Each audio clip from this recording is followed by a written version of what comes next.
muchas gracias a las autoridades del hospital y a los directivos de ANIP por la invitación. Estaba haciendo memoria hace un rato sobre otra invitación que tuve de ANIP hace ya como 15, 17 años en el hospital de la Escuela Médico Militar hace ya algunos años. Y me da mucho gusto estar de nuevo aquí. Saludo con mucho respeto al doctor Cúnjar y a mi maestro Ramón Zelaya también por considerarme a participar con ustedes hoy. Y el tema, como bien decían, es la reproducción asistida en contra del reloj biológico de la mujer, pero más bien como una interrogante y si estos tratamientos realmente están o no en contra de la evolución natural de la reproducción en la mujer.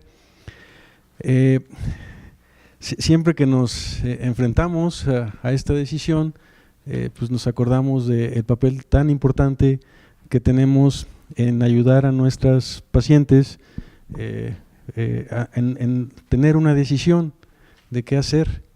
Decidir siempre nos deja algo de lado, ¿sí? Alguna frase en francés dice que decidir incluso es morir un poquito, ¿no? ¿Por qué? Porque ese intercambio involucra perder la cualidad o el aspecto de algo a cambio de ganar la cualidad o el aspecto de otra cosa. Y a menudo implica realizar decisiones con una comprensión total de lo bueno y lo malo de lo que queremos decidir. Y eso se aplica mucho en cuándo iniciar con los planes de reproducción, cuándo diferirlos, y es algo en lo que me voy a enfocar a lo largo de toda esta plática. En medicina, las decisiones las toman finalmente todas las pacientes, con nuestros consejos. En este caso son mujeres sanas. Las pacientes con infertilidad, con todo y la definición de la OMS de infertilidad, son en general pacientes sanas, dan su consentimiento para hacer revisiones, pronósticos, pruebas diagnósticos y tratamientos.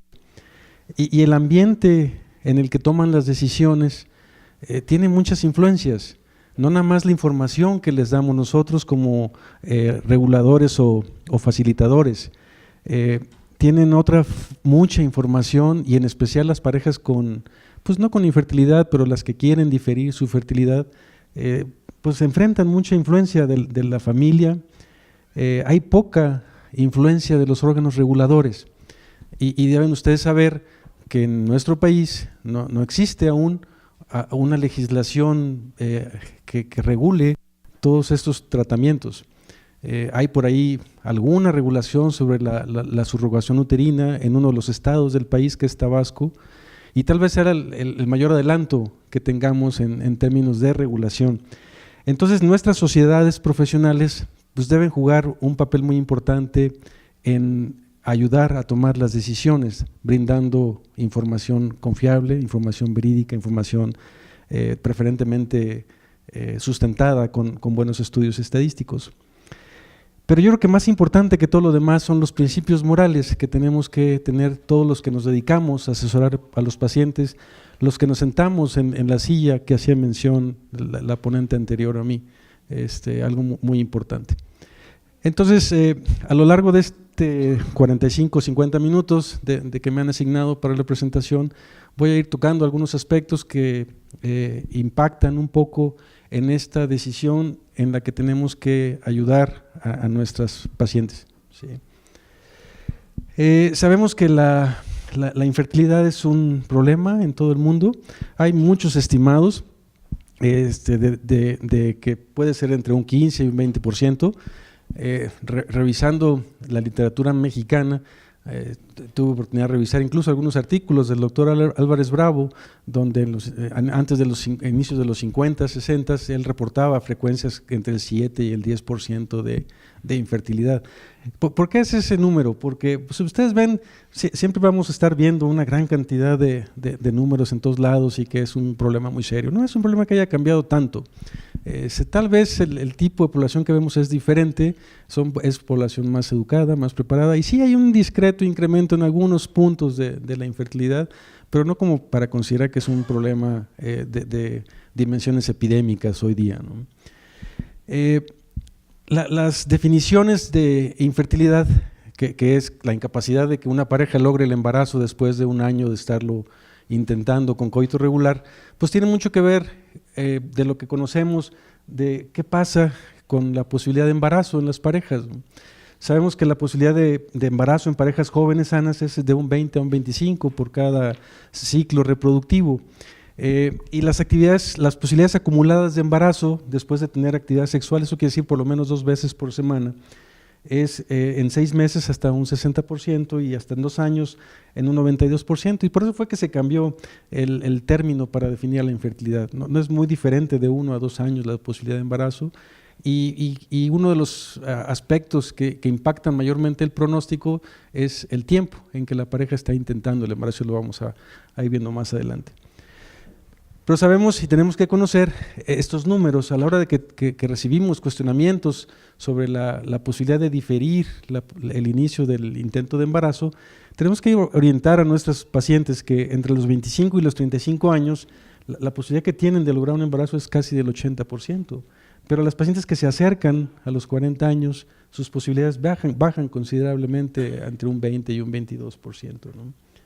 Y hay muchísimos estudios que sustentan estos números, y tal vez uno de los más recientes sea este de 2004 de Dunson, y repite esto que les había comentado en cuanto el número de porcentaje de embarazo en diferentes poblaciones, pues obviamente es mayor en la población joven y disminuye en la población que se acerca a los 40 años, ¿no?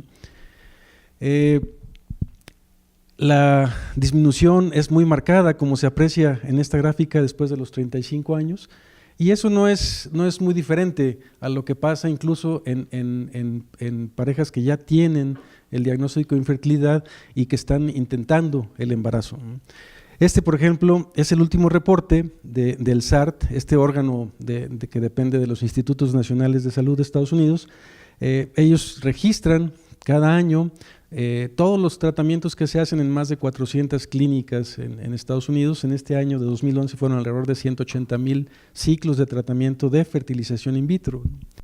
Y ustedes ven la población que atienden es prácticamente igual a lo que vemos en la reproducción natural, es decir, las pacientes que acuden a tratamientos de reproducción asistida también vemos una disminución muy marcada de sus posibilidades de lograr pues tal vez el número que más nos importe, que es la posibilidad de tener un recién nacido vivo sano en casa, ¿no?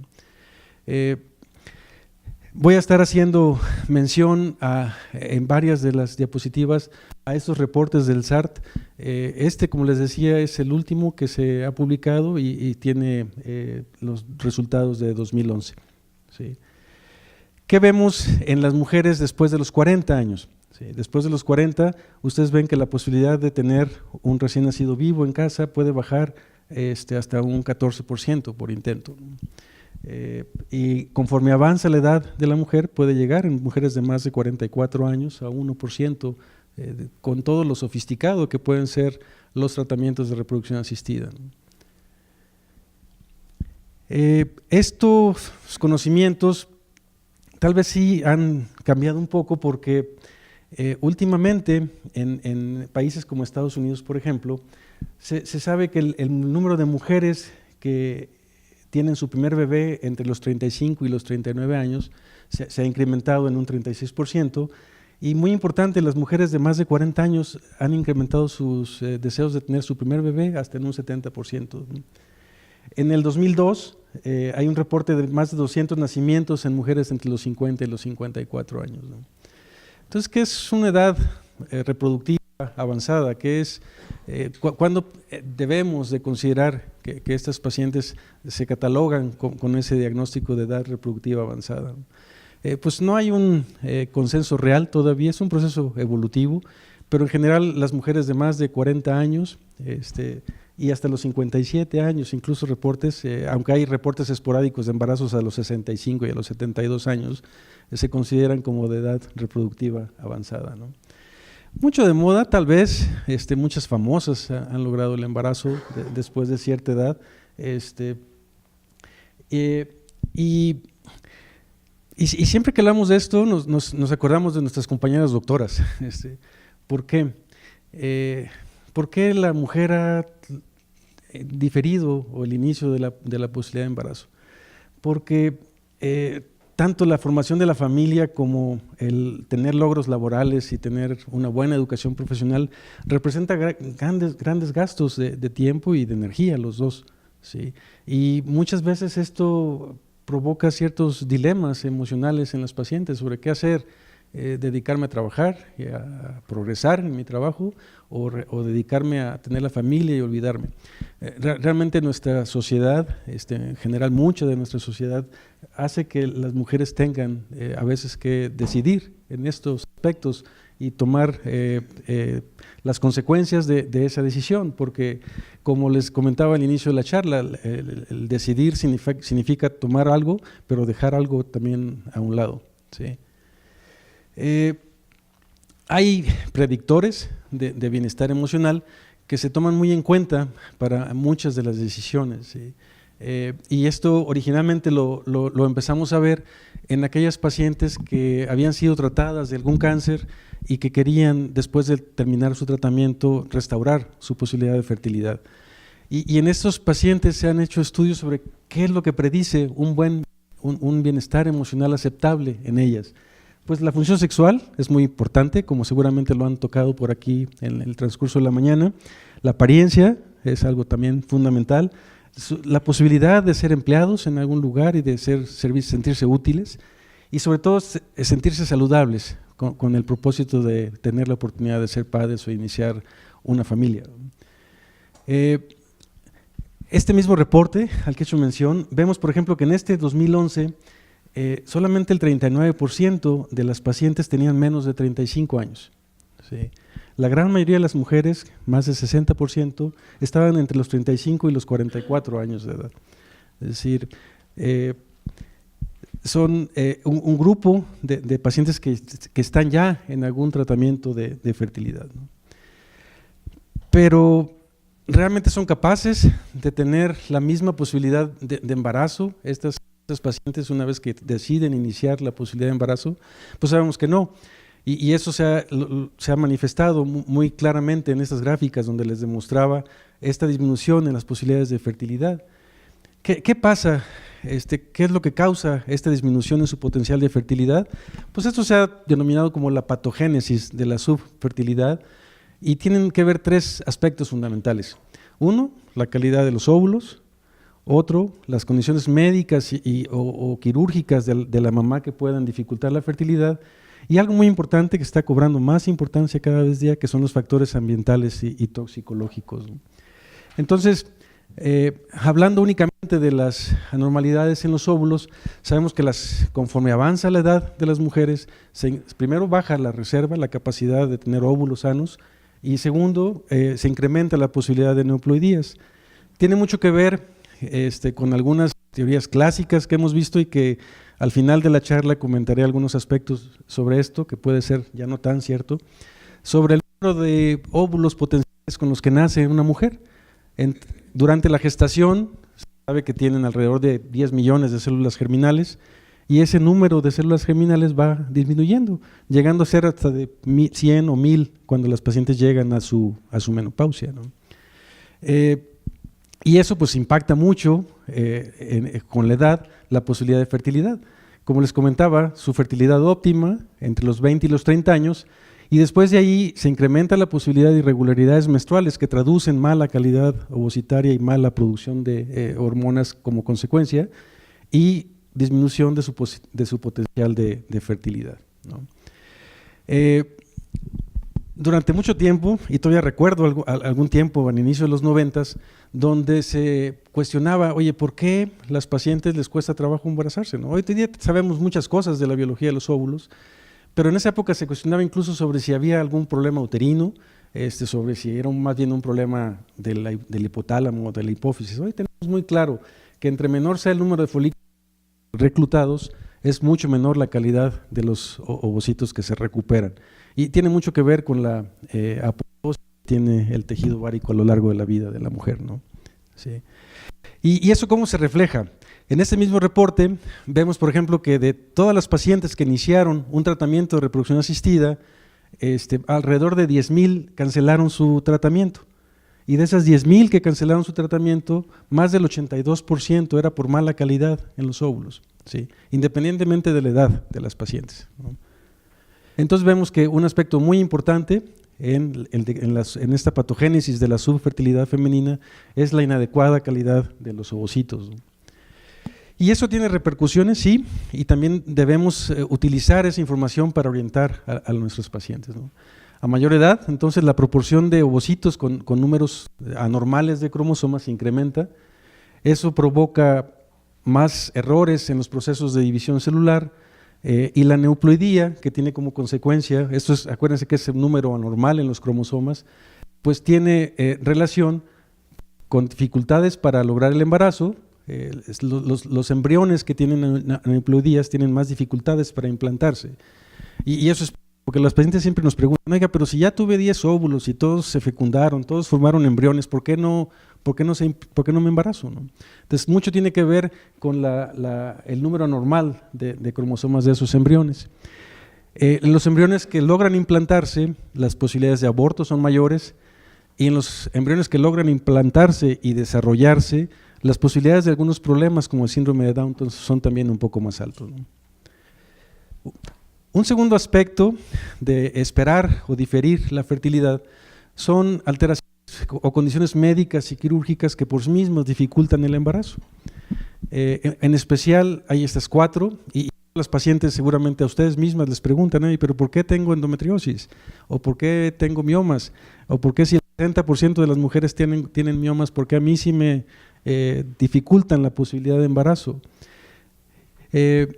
En general, hay algunos aspectos que también tienen que ver con la interferencia en la posibilidad de embarazo, la edad, que es tal vez el punto más importante, la falta de pareja, el inicio de vida sexual, tal vez a infecciones de transmisión sexual desde temprana edad, algunos aspectos en el desarrollo de las pacientes como el exponerse a ejercicio extenuante, la anticoncepción, en fin, todas estas, y algunos aspectos emocionales como la anorexia, la depresión y la obesidad, que también se sabe que impactan la posibilidad de embarazo.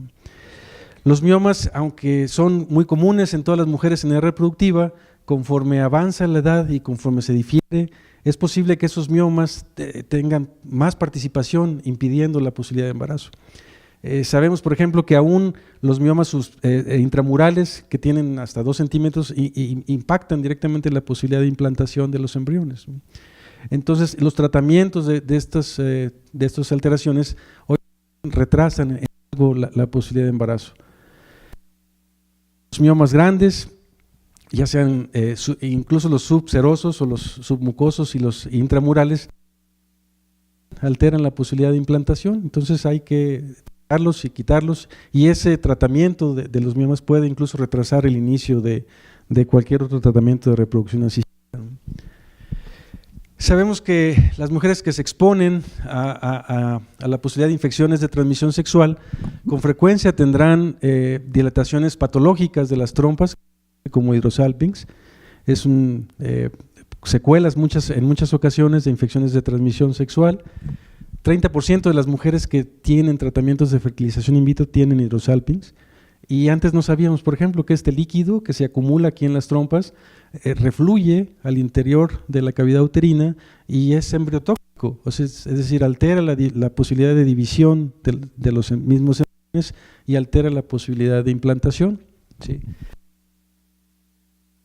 mecanismo de barrera y los embriones que se implantan tienen también más posibilidades de aborto, ¿no?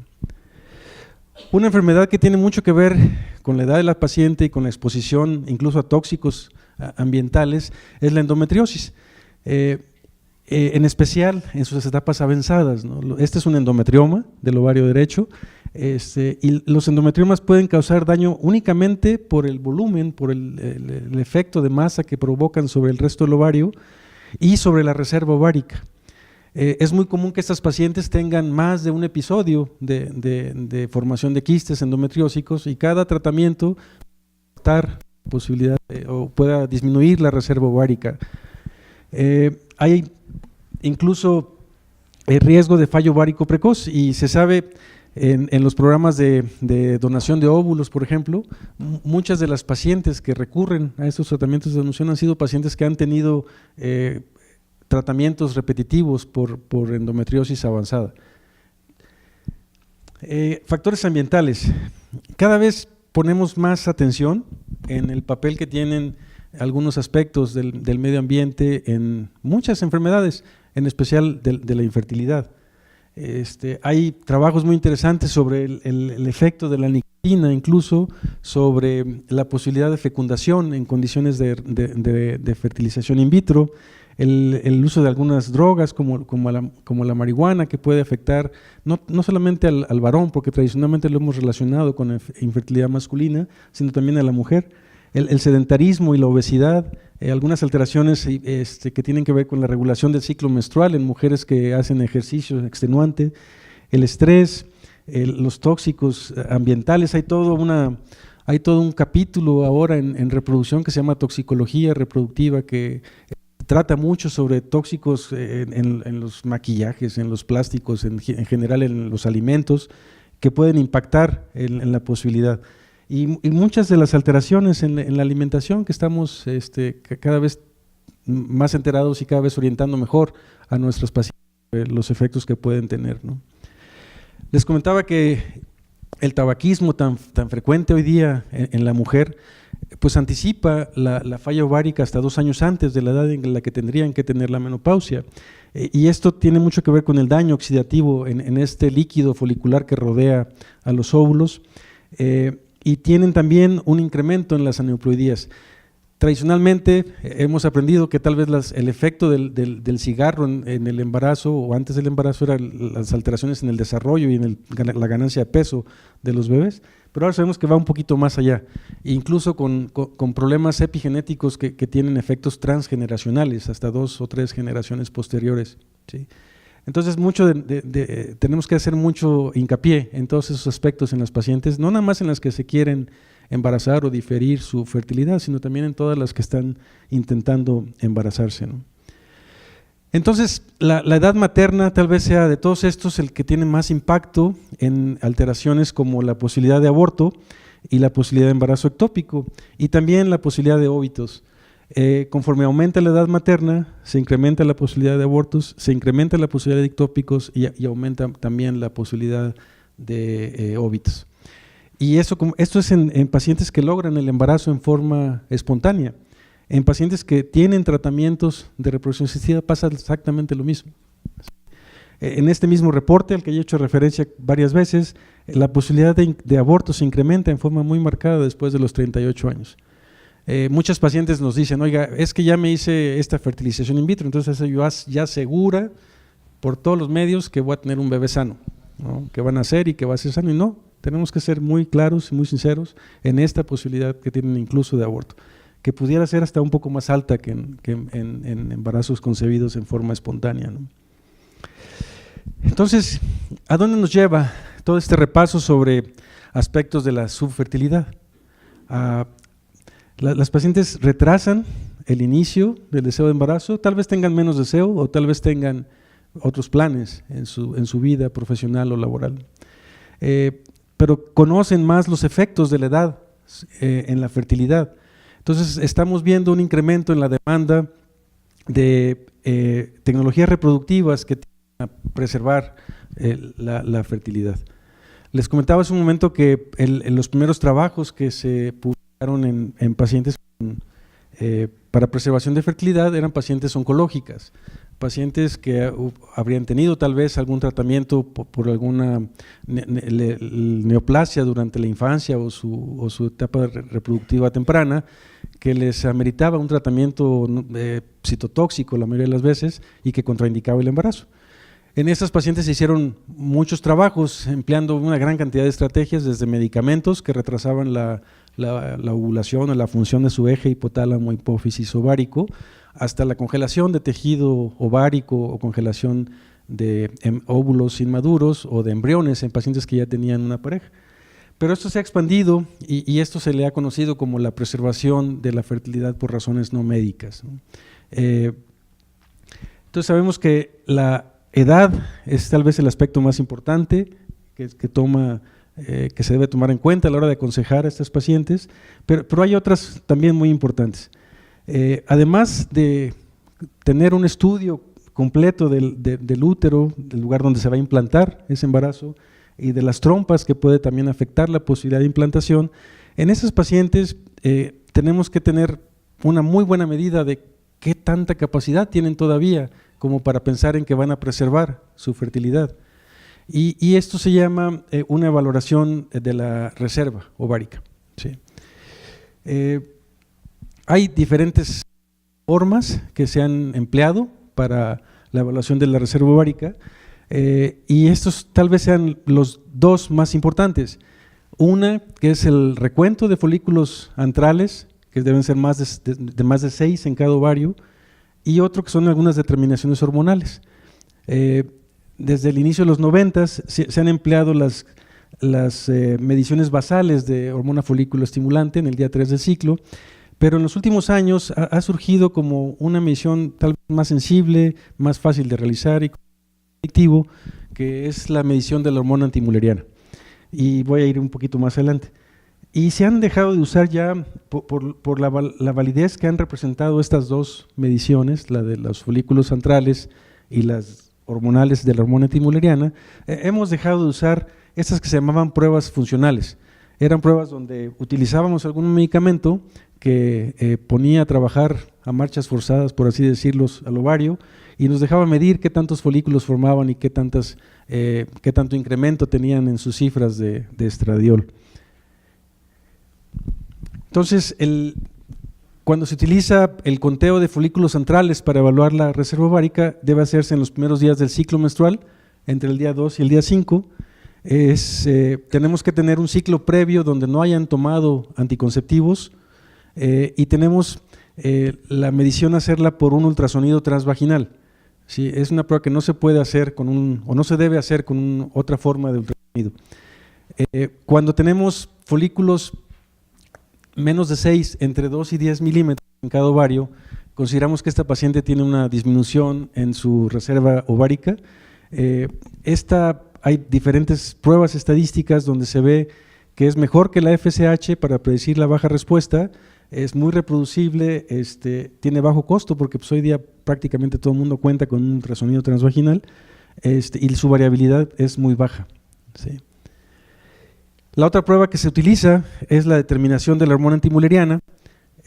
¿Por qué es importante? Porque esta hormona se secreta directamente en células que tienen que ver con la biología del ovocito. Entre mayor sea el valor de folículos centrales, mayores son los niveles de hormona antimülleriana. Es decir, si tenemos una hormona antimülleriana alta, las posibilidades de ovulación y de embarazo son muy altas, pero también de algunos riesgos. Entonces, la hormona antimülleriana también se usa para predecir el riesgo de una complicación seria de los tratamientos que se llama síndrome de hiperestimulación ovárica. Y esta prueba se puede hacer cualquier día del ciclo. ¿Se acuerdan que les comentaba que las otras pruebas que utilizábamos se utilizaban en el día 2 o en el día 3 del ciclo?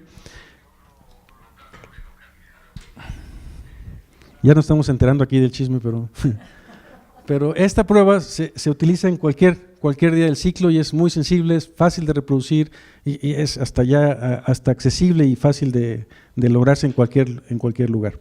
¿Sí? Entonces, la explicación fisiológica de por qué la hormona antimülleriana es importante tiene mucho que ver con el control paracrino de las gonadotropinas sobre los folículos. Entonces, es una hormona que no depende del efecto de la FSH sobre el desarrollo folicular. Entonces, nos habla mucho sobre la fisiología de los folículos preantrales antes de que empiecen el desarrollo folicular final. ¿Se acuerdan que hay varias fases dentro del ciclo ovárico? Estas, las más tardías, que son las que se manifiestan mucho en las revisiones clínicas, tienen que ver con el control de la FSH, y estas otras que nos hablan sobre la posibilidad de reserva y evaluar qué tantas posibilidades tienen de ovular y de lograr un embarazo, son independientes del control de FSH, ¿no? Y hay diferentes estudios que han corroborado la importancia que tiene la medición de esta sustancia en evaluar la respuesta como alta o con riesgo de hiperestimulación ovárica o una respuesta normal o una respuesta reducida o nula, ¿sí? Y diferentes estudios incluso se han realizado para correlacionar las dos pruebas que son las más sensibles para evaluar la reserva ovárica. Y en este estudio, por ejemplo, del 2009, se correlaciona tanto el conteo de folículos centrales como los niveles de hormona antimuleriana. Entonces, los dos se utilizan porque son los que tienen mejor correlación con la respuesta a la estimulación ovárica, ¿no? Entonces, ¿qué podemos decir de la reserva ovárica? Disminuye con la edad, no hay duda, pero también varía de acuerdo a factores genéticos, ambientales e incluso a la historia médica. No es igual la reserva en una mujer de 36 años con historia de 2 o 3 cirugías por endometriosis que en una mujer que no ha tenido este problema. Y entonces la evaluación de esta nos deja tener una decisión sobre el protocolo que debemos emplear o sobre si esta paciente es o no candidata a congelarle tejido ovárico o embriones, sobre la posibilidad de su respuesta y orientarlas desde antes del tratamiento. Tal vez este aspecto sea uno muy importante, en no tener posibilidad de jugar con las emociones de los pacientes. Si nosotros le decimos, mira, la hormona antimuleriana está baja, eso quiere decir que tus posibilidades de embarazo, de acuerdo a los reportes que queramos, son más bien bajos, ¿sí? Y no decirles, no, con esto de seguro congelas embriones y dentro de 15 años que quieras los vas a tener y te vas a embarazar, ¿no? Entonces nos deja dar opciones muy reales a la posibilidad de tratamiento. O sea, es posible que se embarace con sus óvulos o es posible que tenga necesidad de utilizar óvulos donados. La reserva ovárica no es lo mismo que la respuesta ovárica. La reserva ovárica nos habla de la calidad de los ovocitos. La respuesta ovárica nos habla sobre la cantidad de los ovocitos. Entonces tenemos que aprender a diferenciar y aprender a explicar estas diferencias a nuestros pacientes. En las pacientes que tienen una adecuada reserva ovárica y que tienen la idea de mantener su fertilidad, casi siempre utilizamos un procedimiento que se conoce como hiperestimulación ovárica controlada. En este procedimiento lo que hacemos es utilizar tropinas exógenas, FSH mayormente, LH en pocas ocasiones, que tienen como finalidad inducir específicamente el desarrollo continuo de folículos múltiples en lugar de uno solo dominante que se produce habitualmente en los ciclos. Para esto se toma en cuenta un aspecto fisiológico de la respuesta ovárica que se conoce como la ventana de estimulación y el umbral de estimulación a la hormona folículo estimulante. Entonces nos deja disminuir la posibilidad de atresia de la cohorte folicular, ¿sí? Entonces el propósito es conseguir un embarazo, bajar la frecuencia de abortos, prevenir los embarazos múltiples y bajar la posibilidad de síndrome de hiperestimulación ovárica. Entonces, estos medicamentos que se utilizan para la hiperestimulación no incrementan la cohorte de folículos, sino más bien evitan la atresia de esa cohorte que ya está seleccionada dentro del ovario. Entonces, en lugar de permitir el desarrollo habitual de que empieza el stock o el núcleo de folículos primordiales y se llevan un periodo de apoptosis y atresia con un solo folículo dominante, favorece el reclutamiento y el proceso de selección utilizando dosis altas. ¿Qué podemos hacer con miras a incrementar la posibilidad de embarazos en pacientes que tienen disminución de su reserva ovárica, que tienen alrededor de 35 o 37 años y que aún así dicen, de todas maneras quiero tener la posibilidad de tener un hijo más adelante? Uno de los primeros tratamientos que se utilizan es incrementar la dosis de estos medicamentos, es decir, incrementar la dosis de gonadotropinas que puedan estimular ese ovario. Hay algunos medicamentos adicionales a las gonadotropinas que se ha visto que mejoran la respuesta del ovario para tener un mayor reclutamiento, como son los análogos de GnRH y algún papel discreto de la hormona de crecimiento. ¿Qué otras cosas podemos hacer? Algunos procedimientos de laboratorio pueden, con pocos embriones, tratar de mejorar la posibilidad de embarazo. Y esos procedimientos se conocen como de micromanipulación y los vamos a tocar un poquito más adelante. Sin embargo, la experiencia nos dice que el empleo de estas gonadotropinas es útil hasta cierto nivel. Es muy raro que tengamos éxito cuando utilizamos más de 450 unidades de cualquiera de estos medicamentos para lograr una buena respuesta folicular. Sí.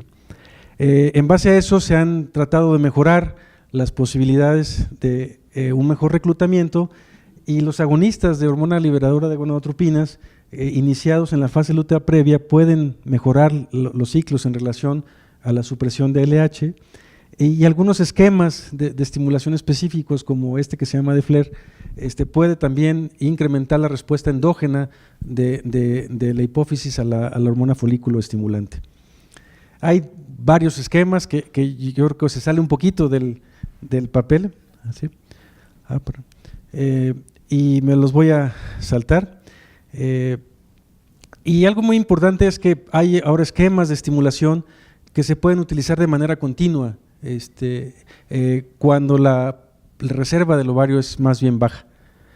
Les comentaba que algunos procedimientos de laboratorio pueden mejorar las posibilidades de embarazo. ¿Y cómo se logra esto? Utilizando procedimientos que alteran la zona pelúcida de estos embriones. Esto se llama eclosión asistida o assisted hatching, y ha mostrado mejores resultados en pacientes de edad avanzada que tienen baja reserva ovárica manifestada por niveles altos de FSH, o en las pacientes que tienen mala respuesta a la estimulación, o que tienen ciclos repetidos de fertilización in vitro sin lograr el embarazo, ¿sí? Entonces, a veces nos enfrentamos con esto: oye, pero ¿cómo es posible que no me embarace si mi nivel de FSH está normal, ¿no? Y en esas pacientes, pues en ocasiones o muchas veces, cuando la estimulación y la manipulación de los óvulos no logra el embarazo, sugerimos algunos otros tratamientos como la donación de óvulos, ¿no? Entonces están indicados en pacientes con edad reproductiva avanzada, pacientes con algunas alteraciones genéticas, que tienen fallos ováricos prematuros, que han estado expuestas a tratamientos gonadotóxicos, que tienen fallos repetidos de técnicas de reproducción, o que tienen una falla ovárica primaria que antes se conocía como menopausia prematura, ¿no? Y como ven, pues la posibilidad de embarazo con esos tratamientos de donación de óvulos pues es muy alta. Este es el número de ciclos donde se usa donación de óvulos de acuerdo a la edad de las pacientes, y a mayor edad de las pacientes pues obviamente la posibilidad de embarazo se incrementa. Y vean la diferencia de embarazo en pacientes con sus propios ovocitos en todos los grupos de edad, a las pacientes que utilizan óvulos donados, donde la posibilidad de embarazo es prácticamente la misma independientemente de la edad que tienen, ¿no? Y tal vez eso pues nos puede explicar por qué hay muchas famosas añosas embarazadas y algunos famosos embarazados, ¿no? ¿Para qué otro propósito funciona la reproducción asistida en esos pacientes? Pues en pacientes que tienen aneuploidías, en especial las que tienen edad avanzada, es posible hacer alguna alteración, algún estudio preimplantacional de las alteraciones genéticas más comunes, e incluso hoy día se dispone de estudios que permiten el estudio de los 23 cromosomas. ¿Qué otras opciones reproductivas tendrán las pacientes que desean mantener la fertilidad? Criopreservar ovocitos. Hay dificultades en la congelación de algunas células y los ovocitos no se escapan, pero gracias a algún tratamiento que ya está aprobado en todos lados, que se llama vitrificación, estos daños de los ovocitos es menos frecuente y es posible tener mayores posibilidades de embarazo. El primer embarazo reportado con estos tratamientos es de los 80s, ¿no? Y hay diferencias marcadas en la posibilidad de embarazo con vitrificación que con los métodos que se utilizaban con anterioridad, que se llama congelación lenta, ¿no? Es una opción en pacientes que no tienen pareja y que no acepten esperma donado para la fertilización in vitro. Son muy sensibles, es más fácil congelar embriones que congelar óvulos en términos a la posibilidad real de embarazo que tienen estos pacientes, ¿no? Hay varios estudios que demuestran que estos métodos de congelación son más efectivos que la congelación lenta, pero algo muy importante que no debemos olvidar es la eficiencia que tiene este método para lograr realmente el embarazo. Me refiero a la congelación de ovocitos, ¿no? Y se sabe que en pacientes de 33 años es necesario congelar hasta 20 o 25 ovocitos porque solamente el 5% de estos se implantarán y solamente el 4% lograrán el embarazo. Entonces, 10 o 12 ovocitos congelados reduce a la mitad las posibilidades de embarazo. Y a veces las pacientes no se quedan con esta idea, oyen que congelar ovocitos está bien y dicen, me hago un tratamiento y me congelo y ya tengo asegurada mi fertilidad, y eso no es real todavía, ¿no? Hay algunas sorpresas que ven ustedes cuando nacen los bebés congelados, y algo que surgió también como una alternativa en pacientes con cáncer, sobre todo en niñas y adolescentes, fue la congelación de tejido ovárico. Es un tratamiento que todavía se considera experimental en Estados Unidos, pero que en Europa hay ya todo un consorcio o un grupo de médicos que tienen una experiencia acumulada de varios centros, donde tienen ya varios embarazos reportados en pacientes, donde se les extrae una parte de la corteza del ovario, se congela, y una vez que tienen el tratamiento o desean el embarazo, se vuelve a colocar en el mismo sitio ese tejido ovárico.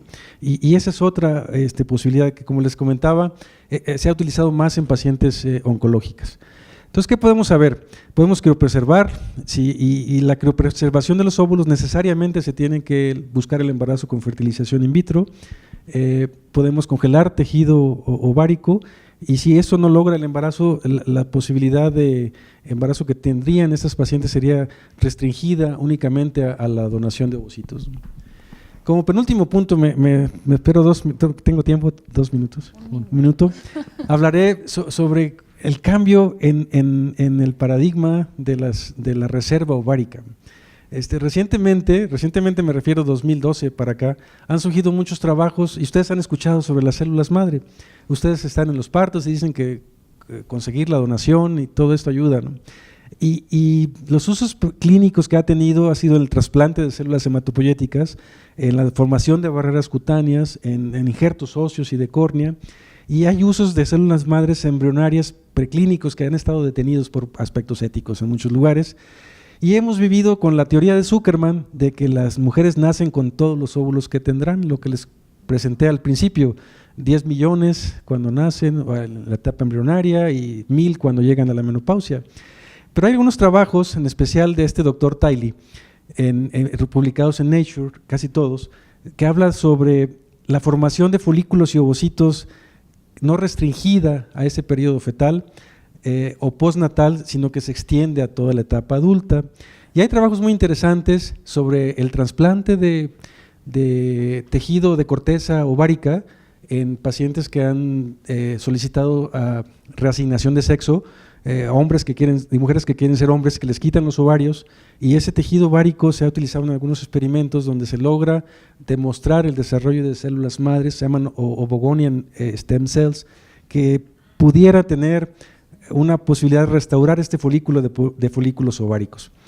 En todas las mujeres existen células madres que se llaman así, OSC, que pueden generar ovocitos in vitro después de aplicarlos como genoinsertos. Son estudios experimentales todavía, y tenemos que tener en cuenta que hay muchos aspectos todavía que tienen que resolverse antes de considerar. Pero lo que voy es que tal vez esos paradigmas vayan a cambiar en el futuro próximo, ¿no? Entonces, de la donación de óvulos a la donación de embriones, tal vez estemos hablando ya de la posibilidad de utilizar células madre en el ovario. Tiene muchos retos, la integración tisular, el potencial oncogénico, en fin, varias cosas que nos hacen, pues tal vez no ver las cosas con mucho escepticismo, pero sí verlas con un entusiasmo muy mesurado, ¿no? Nada más para finalizar, quisiera decirles que la reproducción asistida pues ha sido estigmatizada desde los inicios. Los 80s y los 90s vivíamos una época diferente a la que vemos hoy día. No es la caja de Pandora de los trucos biológicos que hemos leído en el pasado, ¿no? Nos ha dado mucha luz sobre cómo hacer la estimulación ovárica, cómo lograr la criopreservación, cómo ayudar a pacientes con otras técnicas, cómo influyen técnicas que a veces nos hacen muy fáciles, el ultrasonido vaginal, pero las primeras capturas de óvulos se hacían transvesical y por la paroscopía, ¿no? Hay aspectos legales, políticos, públicos, que tienen que ver con la formación de la familia, ¿no? Que los óvulos, espermas donados, el útero subrogado, Y los retos que se han logrado en este siglo es que ha logrado el pensamiento grupal. Fertility and Sterility fue la primera revista que tuvo más de 3 autores, por ejemplo, en sus publicaciones, ¿no? La disponibilidad de técnicas es todo un reto. Menos del 1% de los niños que nacen en Estados Unidos son producto de técnicas de reproducción asistida. Ver cuál óvulo fecundado tiene potencial real de producir un embarazo. Todavía tenemos muchas lagunas en el conocimiento acerca de la ineficiencia que tienen estos óvulos, y hay muchos trabajos donde aún en pacientes, las más fértiles, que son las donadoras, nada más el 5% de sus óvulos son capaces de lograr un embarazo. Tenemos retos sobre evitar la magnitud con la que se realiza el ICSI hoy día. Hay más anormalidades en los cromosomas sexuales, hay más problemas epigenéticos como el síndrome de Prader-Willi o de Beckwith-Wiedemann. Se debe mejorar la calidad y no tanto la cantidad de los niños. Es posible la clonación, es posible la exogénesis que comentaba Aldous Huxley en su libro de Un Mundo Feliz. Son retos que todavía no tienen respuesta. Pero como conclusión tenemos que estar muy atentos de los aspectos emocionales de los pacientes. Tenemos que tener una especial atención en todos los aspectos de la nutrición y de su entorno social, y tomar en cuenta que la edad es el factor determinante de la posibilidad de embarazo. La capacidad receptiva del endometrio no cambia con la edad, es la calidad del óvulo la que determina la posibilidad de embarazo. La calidad del embrión es determinante para la implantación. Es muy importante hacer una buena evaluación de la reserva ovárica. La criopreservación de los embriones es mejor que la criopreservación de óvulos para diferir la fertilidad. Las pobres respondedoras de más de 40 años se pueden beneficiar con la donación de óvulos, y hay investigación que puede modificar potencialmente la posibilidad de embarazo independientemente de la edad. El maestro Zelaya siempre nos decía que la seguridad de los pacientes es la seguridad de nosotros.